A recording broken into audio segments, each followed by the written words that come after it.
రేవంత్ నోరు అదుపులో పెట్టుకోకపోతే తీవ్ర పరిణామాలు ఉంటాయని హెచ్చరిస్తున్న ఆర్మూర్ ఎమ్మెల్యే జీవన్ రెడ్డితో మా correspondent Dummaji Naveen face to face. తెలంగాణలో రాజకీయాలు వేడెక్కాయి. ఇటు మంత్రి కేటీఆర్, టీపీసీసీ అధ్యక్షుడు రేవంత్ రెడ్డి మధ్య మాటల తూటాలు పేలుతున్నాయి. సవాళ్లు పెను సవాళ్లు విసురుకుంటున్నారు.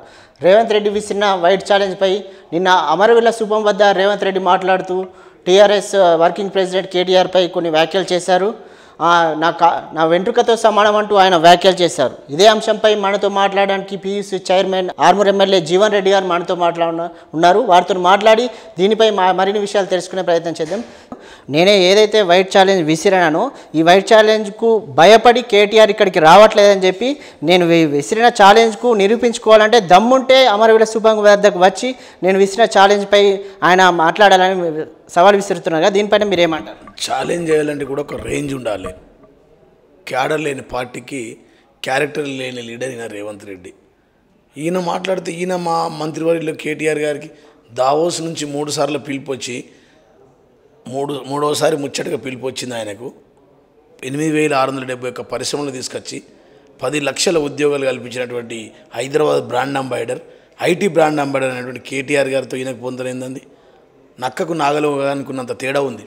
ఈయన ఓటుకు నోటు కేసులో బ్రాండ్ అంబాసిడర్గా ఉండి జైల్లోకి వెళ్ళి, చెంచలగూడ చెర్లపల్లి జైల్లోకి వెళ్ళి జైలుకు చిప్పకూడి తినచ్చినటువంటి రేవంత్ రెడ్డి. ఆయన దావోస్కు 3 సార్లు పిలుపు వచ్చిన ఆయన ఛాలెంజ్ విసిరితే మేము తీసుకుంటాము.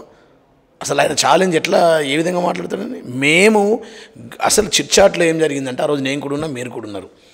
వాస్తవంగా తెలంగాణ భవన్లో చిట్చాట్ జరిగిన సందర్భంలో నన్ను గడిచిన 3 నెలలుగా ఒక విలేకరు అడిగారు, గడిచిన 3 నెలలుగా మీ మీద డ్రగ్స్ బ్రాండ్ అంబాసిడర్ వస్తుంది, దాని మీద మీ స్పందన ఏంటంటే, అప్పుడు మంత్రివర్యులు అన్నారు, మా మీద కాదయ్యా రాహుల్ గాంధీ మీద వస్తుంది. 21 సంవత్సరాల నుంచి ఈ దేశంలో నాయకుడు కాబోయే ప్రధాని చెప్పుకునే రాహుల్ గాంధీ మీద సుబ్రహ్మణ్య స్వామి 2001 వాజ్పేయి గవర్నమెంట్ ఉన్నప్పుడు జనవరి 26 తారీఖు నాడు ఆయన అమెరికాలో అరెస్ట్ అయినటువంటి బోస్టన్ టైమ్స్ అనే పత్రిక ఇది. దీంట్లో ఆ రోజు వచ్చింది, when Rahul Gandhi was arrested back in Boston for drugs he was released after intervention by PM Vajpayee, Sonia begged and అని చెప్పి ఆ రోజు వచ్చింది. ఇది ఆ రోజు వచ్చిన విషయాలు. మరి రాహుల్ గాంధీ మీద ఆరోపణలు వచ్చినాయి కదా, దమ్ముంటే మీ నాయకుడిని రమ్మన్, నన్ను అంటుంటారు బ్రాండ్ అంబాసిడర్ అంటున్నారు కదా, నేను వెంట్రుకలు ఇస్తా, రక్తం ఇస్తా, అవసరమైతే నా లివర్ టెస్ట్ కూడా ఇస్తా, లివర్ ముక్క కూడా కోసిమంటే కోసిస్తానయ్యా అని చెప్పి మంత్రివర్యులు ఛాలెంజ్ విసిరారు. అప్పుడు ఆయనకు దమ్ముంటే ఏం చేయాలా, రాహుల్ గాంధీని ఒప్పించాలా, ఇట్లా నీతో ఆరోపణలు ఉన్నాయి కదా, నువ్వు కాదు కదా సార్ అని చెప్పి ఒప్పించారు. అది పక్కన పెట్టి ఏదో డ్రామా కంపెనీ పెట్టి ఆ రోజు తుపాకీ రాముడు తెలంగాణ ఉద్యమంలో తెలంగాణ ద్రోహిగా తుపాకీ చూపించి తెలంగాణ రాకపోవడానికి ఏ విధంగా చేసిండో మరొక్కసారి హైదరాబాద్ బ్రాండ్ ఇమేజ్ అని తగ్గించే విధంగా. ఇలా హైదరాబాద్ డ్రగ్స్ మాయమంటే పంజాబ్లో పరిశ్రమలు పోయినాయా, పంజాబ్లో ఉద్యోగ కల్పన జరిగిందా? ఉడతా పంజాబ్ అక్కడ డ్రగ్స్ మాఫియా ఎట్లుండే, అది నీ రాష్ట్రం కదా, నీ పాలిత రాష్ట్రం కదా. ఈరోజు కూడా కాంగ్రెస్ పార్టీ అధికారంలో ఉంది. మేమేమంటామంటే తెలంగాణ బ్రాండ్ ఇమేజ్ని దెబ్బతీసే విధంగా. తెలంగాణలో డ్రగ్స్ ఉంటాయంటే ఇక్కడ ఉద్యోగం చేయడానికి రారు, ఇక్కడ పరిశ్రమలు పెట్టడానికి రారు, ఉత్పత్తిని కొనుగోలు చేయడానికి రారు, డిమాండ్ ఉండదు, తెలంగాణ ఆదాయం పడిపోతుంది, తద్వారా నిరుద్యోగులకు ఉద్యోగాలు రావు, ఐటీ కంపెనీలు రావు. నిన్నగాక మొన్న కిటెక్స్ అనే కంపెనీ 2,400 కోట్ల పెట్టుబడులు, మొన్నగాక మొన్న జూట్ మిల్ ఇంకో ఏదో 880 కోట్ల పెట్టుబడులు, గూగుల్ క్యాంపస్ వరల్డ్లో సెకండ్ క్యాంపస్ హైదరాబాద్లో వచ్చే విధంగా, అమెజాన్ లాంటి కంపెనీలు హైదరాబాద్లో వచ్చే విధంగా 8,671 ఐటీ బ్రాండ్ అంబాసిడర్ కేటీఆర్, అభివృద్ధికి బ్రాండ్ అంబాసిడర్ కేటీఆర్ గారు. అసలు ఇక్కడ తెలంగాణకే బ్రాండ్ అంబాసిడర్ కేటీఆర్. అట్లాంటి వ్యక్తిని పట్టుకొని ప్రపంచవ్యాప్తంగా దావోస్ లాంటి వరల్డ్ ఎకనామిక్ ఫోరంలో 3 సార్లు పిలిపొచ్చిన ఆయనను పట్టుకొని ఈయన ఛాలెంజ్ విసిరితే తీసుకుంటారా అండి? మేమంటున్నాం, నువ్వేనో చీకట్లో కాళ్ళు మొక్కొచ్చినావు, ప్రజల దీవెనతో కేటీఆర్ గారు వచ్చారు. ఇక్కడ హైదరాబాద్ బ్రాండ్ ఇమేజ్ని దెబ్బతీసేయంగా పనిచేస్తే ఖచ్చితంగా నీ మీద డిఫామేషన్ వేస్తాం. నిన్ను ఈయనకు నక్కకు నాగలోకకు తేడా. సింహం లాంటి వ్యక్తి మా కేటీఆర్. సింహానికి రాజు చేయవలసిన అవసరం లేదు, సింహం తనిచి తానే రాజు అవుతుంది. అదేవిధంగా సింహం లాంటి మా మంత్రి కేటీఆర్ గారు అయితే చీకట్లో పొక్కలు దవ్వే, గోతులు దవ్వే, పందికొక్కులు అంటాడు రేవంత్ రెడ్డి. ఆయన ఛాలెంజ్ విసిరితే కూడా ఒక రేంజ్ ఉండాలి. మా నాయకుడు రాహుల్ గాంధీ గారు చెప్పారు, నువ్వు నిజమైతే నువ్వు ఆ బోస్టన్ పేపర్లో వచ్చింది ఇండియన్ పొలిటీషియన్ అరెస్టెడ్ అని వచ్చింది, ఇది నిజం కాదు అంటే రా, అప్పుడు మా నాయకుడు వస్తాడు. కానీ ఆ రోజేమో అమరవీరుల కోసం, ఈ చనిపోయిన అమరవీరుల సాక్షిగా నువ్వు తుపాకీ పెట్టి చూపించినావు. అదే అమరవీరుల దగ్గరికి పోతే అమరవీరులు దయ్యాలై పడతారు బిడ్డ. నీకు మేమేమంటాం, నీకు దమ్ముంటే వాస్తవాలు మాట్లాడు. నీ ఛాలెంజ్ ఇటువైపు కాదు. తెలంగాణ ప్రాంతానికి కాళేశ్వరంకు నిధులు కావాలని బీజేపీల మీద, రాష్ట్ర సమస్యలపై కేంద్రంలో అధికారం ఉన్నటువంటి బీజేపీపై నీ ఛాలెంజ్ విసురు. ఆర్టీఐ ద్వారా అప్లికేషన్లు పెట్టి బ్లాక్మెయిల్ చేయొద్దని చెప్పి నీ ఛాలెంజ్ విసురు. ఓటుకు నోటు కేసుల ప్రజాప్రతినిధులను కొనుగోలు చేయొద్దని చెప్పి నీ ఛాలెంజ్ విసురు. ఇవాళ బ్లాక్మెయిలింగ్ బ్రాండ్ అంబాసిడర్ అని మెగా టు మై హోమ్, మేధా టు ఇతర కంపెనీలను బ్లాక్మెయిల్ చేసినట్టు కాకుండా, మై హోమ్ రామేశ్వరం బ్లాక్మెయిల్ చేసినట్టు కాకుండా అటువైపు ఛాలెంజ్ విసురు. అట్లా చేయొద్దని చెప్పి యువతకు ఛాలెంజ్ విసురు. వైట్ ఛాలెంజ్ అంటే తెలంగాణలో ఇది అనుకుంటారు తెల్లగాళ్ళు. ఊర్లల్లో మాకు బాగా తెలుసు, వైట్ అంటే తెల్లగాళ్ళు అంటారు. అరే కళ్ళు దాకా ఓదాంరా అంటారు. అట్లాంటి గౌడ అన్నదమ్ములను పెంచి పోషించే విధంగా ఇవాళ బ్రహ్మాండంగా ఇవాళ తెల్లగాళ్ళు కోసం ఒక ఛాలెంజ్గా తీసుకొని నీరా లాంటి దాన్ని తీసుకొని నీరాని ప్రారంభించి గౌడ సోదరులను ఆదుకున్న ప్రభుత్వం మా ప్రభుత్వం. కళ్ళు దుకాణాలను బంద్ చేసిన ప్రభుత్వం మీ ప్రభుత్వం. కళ్ళు బట్టీలను బంద్ చేసినటువంటి ప్రభుత్వం మీ ప్రభుత్వం. గుడుంబాను కూకటి వేలతో కోల్చివేసినటువంటి ప్రభుత్వం. పత్తాలు లేకుండా చేసినటువంటి పత్తాలాడే గ్యాంగ్ని, క్లబ్బులు లేకుండా చేసింది మా ప్రభుత్వం. ముందు ముంబైలో బంద్ చేయి. ముంబైలో మీ కాంగ్రెస్ పార్టీ కదా వాళ్ళతో కొలిడ్ అయి ఉన్నది, అక్కడ శివసేనతో. ముంబైలో రాహుల్ గాంధీని పబ్బులు ఓడం బంద్ చేయమని 5 రోజులు గయాప్ అవుతాడుగా రాహుల్ గాంధీ గారు. ఆ గయాపౌడు బంద్ కమ్మని చెప్పు. మేము సుబ్రహ్మణ్య స్వామి అంటున్నాం. ఈ సుబ్రహ్మణ్య స్వామి ఆ రోజు అన్నారు కదా, మేము మాట్లాడినాం. ఇలా నేషనల్ మీడియా కూడా కవర్ అవుతుంది. రాహుల్ గాంధీ కూడా ట్వీట్ చేస్తాం. ఇది మళ్ళీ కూడా తెర మీదకి రావాలా, అసలు తేలాలా. రాహుల్ గాంధీ డ్రగ్స్ తీసుకున్నారా లేదా తేలాలా. ఆయన ఛాలెంజ్ తీసుకోవాలా. రేవంత్ రెడ్డి గారు అన్నారు కదా, ఈ దేశంలో ఉన్న ప్రతి ముఖ్య ప్రజాప్రతినిధులు అందరూ అన్నారు. రాహుల్ గాంధీ కూడా ఈ దేశంలో ఉన్నాడు కదా, రమ్మన్ ఎయిమ్స్ హాస్పిటల్కి వెళ్దాం, మేము వస్తాం, బ్లడ్ ఇస్తాం, వెంట్రుకలు ఇస్తాం, మా మంత్రివర్యులు లివర్ టెస్ట్ కూడా ఇస్తాం. రాహుల్ గాంధీని ఇవ్వను. లేకపోతే రాహుల్ గాంధీ గారికి ఒక ప్రైవేట్ జెట్ బుక్ చేస్తాం. ఆయన బిజీ ఉంటే హైదరాబాద్కి రమ్మని ఇక్కడ మనం టెస్టులు చేయిస్తాం. అప్పుడు బయటపడుతుంది ఎవరైందనేది. ఈ తప్పుడు మాటలు, లపంగ మాటలు మాట్లాడితే సింహం పందికొక్కుతో పోల్చుకోవద్దు. నక్కకు కుక్క పులి ఎప్పటికి కాదు. పిల్లి పులిలాగా వివరించి చారలు వేసుకుంటూ అవుతుందా అండి? కేటీఆర్ గారితో ఆయన పోల్చుకోవద్దు. ఎందుకంటే కేటీఆర్ ఈ రాష్ట్రానికి ఒక కీలక మంత్రి, కాబోయే తరాలకు రాబోయే యువ నాయకుడు. ఆయన 4 సార్లు గెలిచినట్టు వ్యక్తి రాష్ట్రంలో మంత్రిగా చేస్తారు. రాహుల్ గాంధీ మంత్రి కూడా వేయలేడు కదండి. మరి అట్లాంటిది మీరు ఎట్లా మాట్లాడతారు? అంటే రేవంత్ రెడ్డి గారు ముఖ్యంగా ఒక ఆరోపణ చేశారు కదా, నేను జెడ్పీటీసీ నుంచి, ఎమ్మెల్సీ నుంచి, ఎంపీ నుంచి, ఎమ్మెల్యే నుంచి ఒక రాష్ట్ర పార్టీకి అధ్యక్షుడిగా ఉన్నాను. కేవలం అంటే మంత్రి కేటీఆర్ 4 సార్లు ఎమ్మెల్యేగా గెలిచారచ్చు, ముఖ్యమంత్రి కేసీఆర్ వల్లనే ఆయనకి పదవులు దక్కాయని చెప్పి నేను కష్టపడి వచ్చాను కదా. చెప్పాం కదా, సింహంని రాజు ఎవరు చేయలేరని. సింహం లాంటోడు మా కేటీఆర్, నువ్వు పందికొక్కు లాంటోడివి, చీకట్ల గోతులు దోసే వ్యక్తివి. మేమేమంటున్నాం, నువ్వు రాకపోతే నీ ఛాలెంజ్ ఎవరు స్వీకరిస్తారు? చెంచల్గూడ జైల్లో, చెర్లపల్లి జైల్లో ఖైదీ నంబర్ 1789 అదో ఛాలెంజా నీది? నీ ఛాలెంజ్కి ఈ రాష్ట్రంలో ఎవరు మాట్లాడరే? నీకు దమ్ముంటే నిన్న అదాని పోర్ట్లో గుజరాత్లో 10,000 కోట్ల హెరాయిన్ దొరికిందన్నారు. వాళ్ళ మీద నీ ఛాలెంజ్ విసురు. మీ రాహుల్ గాంధీని ఒప్పించి ఇక్కడికి తీసుకురా. మేము చెప్పిన మాటలు కాదు కదా, 21 సంవత్సరాల కింద వచ్చింది కదా, 2 దశాబ్దాల కింద ఆయన పేరు వచ్చింది కదా, అక్కడ నీ ఛాలెంజ్ విసురు. కానీ ఈ ఫాల్తు ఛాలెంజ్లు ఎవరికి 99.9% తెలిసిన వైట్ ఛాలెంజ్ తెల్లగాళ్ళే. ఇది 0.001%కి సంబంధించినటువంటిది. కాబట్టి మేము ఖచ్చితంగా గుడుంబాన్ని కూకటి వేళ్ళతో ఏరిపడేశాం, పత్తాలాట క్లబ్బులను కూకటి వేళ్ళతో ఏడిపడేశాం, డ్రగ్స్ కూడా. ఓటుకు నోటు కేసులో నిన్నే పట్టుకున్నాం కదనే ఈ ప్రభుత్వం, ఈ పోలీసు యంత్రాంగం పట్టుకుంది కదా. ప్రజాప్రతినిధులు కొనుగోలు దేశంలో అడ్డంగా దొరికిపోయిన దొంగవే నువ్వు కదా, నిన్నే పట్టుకున్నారు. ఇంకా ఈ డ్రగ్స్ ఉంటుందా? ఇప్పుడు డ్రగ్స్ను కూడా కూకటి వేలతో ప్రభుత్వం ఏర్పడేస్తుంది. మేమేమంటామంటే ఇప్పుడైనా మాటలు బంద్ చేసి అభివృద్ధి, ఈ రాష్ట్ర సమస్యలపై నీ ఛాలెంజ్ విసురు. కాబట్టి ఇట్లాంటి తప్పుడు మాటలు మాట్లాడద్దని చెప్పి ఆయన తెలియజేస్తుంది.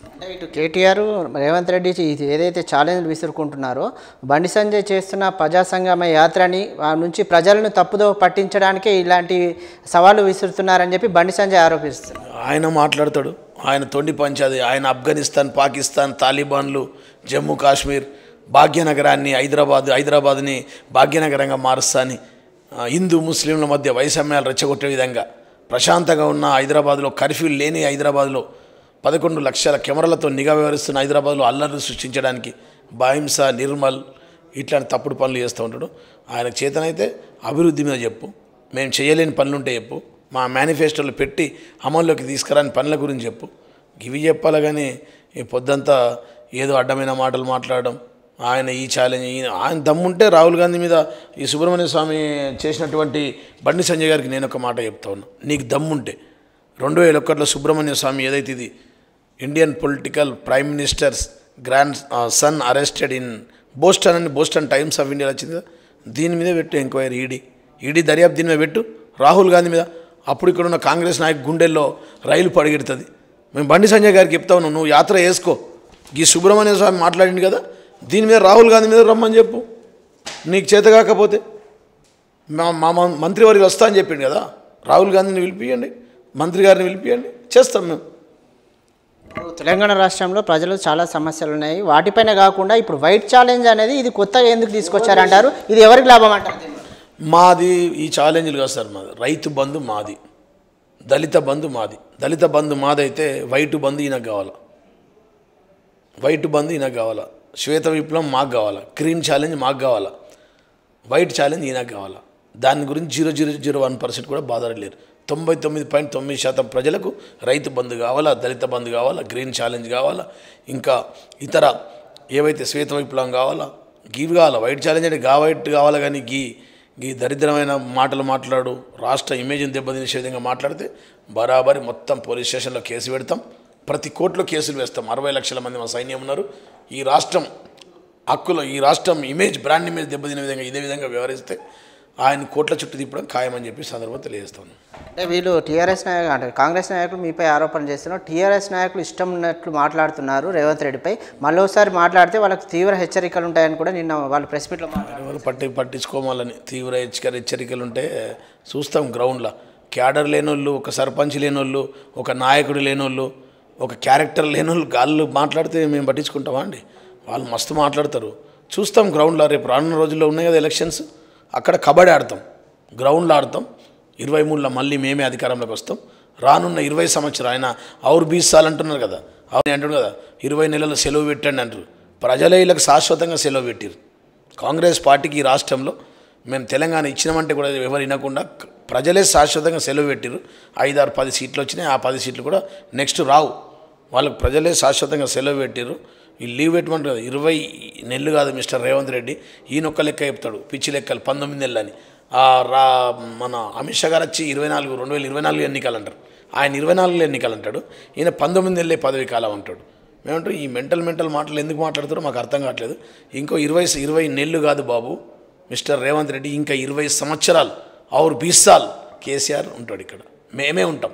మా ప్రభుత్వమే ఇక్కడ అందుబాటులో ఉంటుంది. మమ్మల్ని ప్రజలు గెలిపిస్తారని చెప్పి సందర్భంగా తెలియజేస్తాం. మీరు చెప్తున్నారు మా ప్రభుత్వం వస్తుంది 2024 అంటారు. రేవంత్ రెడ్డి మొన్న అంటే గజ్వేల్లో దళిత ఏదో గిరిజన సభ నిర్వహించారో దాంట్లో చాలామంది ప్రజలు స్వచ్ఛందంగా వచ్చారని చెప్పి ఈ ప్రజాస్పందన చూస్తే 2024లో కాంగ్రెస్ పార్టీ అధికారంలోకి వస్తుందని చెప్పి వాళ్ళు ధీమా. కొత్త బిచ్చేవాడు పొరిగెద్దాడు అన్నట్టు ఉంది. ఏదో పండుగ కాళ్ళు వస్తారు కదా దప్పులు కొట్టుకుంటా, అట్లా ఆరిపోయే ముందు దీపం వెలుతురవుతుంది. ఈయన ఏ ఇంట్లోకి పోతే ఆ ఇల్లు మునిగిపోయింది. చంద్రబాబు ఇంట్లో వచ్చి ఆ ఇల్లు ఖాళీ చేసి ఇల్లు గుల్లయింది.